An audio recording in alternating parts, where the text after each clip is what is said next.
Let's talk, first of all, about Manchester United ramping up their interest in Haaland. We heard from Steve Forbes in the news who said that this was about the most affordable option that they could manage. Is that right? Yeah, I think so. We've been speaking for a while now about United's FFP issues. Obviously, Mason Mount has been signed for a deal that could be worth as much as £60 million. We know they're advancing with Andre Onana. That probably is going to cost them about £45 million. So it's fanciful, really, to suggest they can afford £100 million that it would take to prize Victor Osimhen away from Napoli. We know that at the start of the summer, Erik Ten Hag very keen to sign Harry Kane, but I think financially and the fact that Daniel Levy doesn't want to sell to a Premier League rival, that was never really going to get off the ground. Haaland's an interesting one because he's a different type of profile, really, than what we've become accustomed to at Manchester United. A young, up-and-coming player, only 20 years of age. Last season at Atalanta was really his breakthrough year. So they will be paying for potential, and I think it's still going to cost them 50, 60 million pounds. But it looks like this lad, now the Danish striker, is United's top target in terms of that number 9 position. Just a quick word on the tweet, the cryptic tweet from... David De Gea, because Simon's never been a fan of cryptic tweets. No, not really. What does he mean by the balls that he's juggling in that little one emoji tweet from yesterday? Well, only he will know the answer, but you could either read it that he's juggling his options, although I think his options are fairly limited, to be honest. I think the only real offer he's got if he wants to keep earning big money would be to go to Saudi Arabia, or he could be talking about the fact that Manchester United are juggling, trying to keep balls up in the air, really keeping him hanging by a bit of a thread.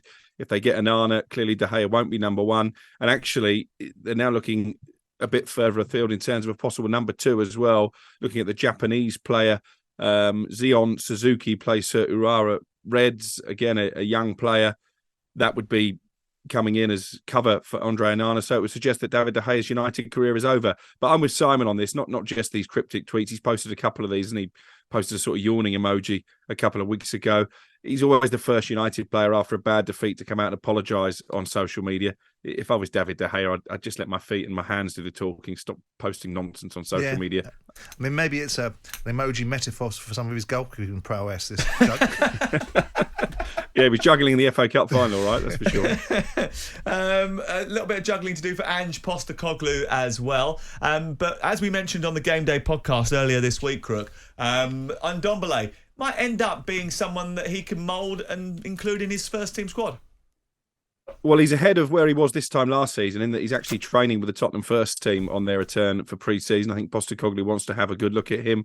He's clearly a good player, isn't he? He showed that by helping Napoli to the Serie A title last season. At the moment, just hasn't quite looked up to speed when it comes to the Premier League. We know that Jose Mourinho tried with that extra training, but I think he will be given an opportunity. And I think it's out of necessity as much as anything, because again, Tottenham aren't going to get back anywhere near the money they paid for him, so they may as well try and utilise him. In terms of departures from Spurs, by the way, we spoke about this a couple of weeks ago. Pierre Højbjerg to Atletico Madrid, that one seems to be gathering momentum, and there's every chance as well that Ivan Perisic leaves this summer. That hasn't been a move that's worked out particularly well. No. There's been a few changes at Tottenham Hotspur, a few changes at Chelsea, and amid Saudi talk, Raheem Sterling is not going to be one of them. No, he wants to stay. I think he's looking forward to working with Mauricio Pochettino. I think Pochettino sees him as one of the senior pros in what is becoming an increasingly youthful dressing room that he can actually build his plans around. As you say, there was some talk about Saudi Arabia yesterday. I've been told by sources close to Raheem Sterling there's no truth in that, and that he sees himself as a Chelsea player. I think he was frustrated last season, Raheem Sterling, both with his own form and the fact that he was working under so many different managers, very alien to him when you look at his career background. But I think he's hoping for some stability now and to get back to the type of form that he's shown in the past, and of course to get back in the England squad as well ahead of the Euros. Michail Antonio wanted by Galatasaray. Is that another departure at West Ham that's possible? It wouldn't surprise me, Sam, because there was a lot of interest in Michail Antonio in the January transfer window, and he wasn't averse to moving at that stage. He saw out the season, actually contributed 14 goals in all competitions, but he does only have a guaranteed year left on his contract. There is a year's option at the end of that, and I think West Ham, looking to rebuild the squad, looking to use the Declan Rice money, maybe to go in a different direction. This could just be a move that might suit all parties. And Jose Fonte, who Simon knows well because he had him at Crystal Palace. I did, yeah. And we know well because he's come and joined us a few times, wants to go back to Southampton. Yeah, friend of talkSPORT, Jose Fonte, brilliant talker, been a brilliant professional as well when you look at his career. And I think Simon was in charge at Palace when he made the move to Southampton first time round. It looked a bit of a backward step at that stage because I believe Palace were in the Championship and Saints were in League One under Alan Pardew. Brilliant servant, led them to the Premier League, captained them in the Premier League. He's 39 now, Jose Fonte, but he's still fit as a fiddle. He's just left Lille on a free transfer. And my understanding is that he would be open to returning to Southampton and trying to get them back in the Premier League. I think that might be quite a shrewd piece of business because it is a very young Southampton team. Jim White and Simon Jordan.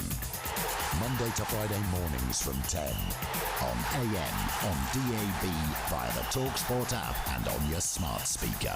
talkSPORT.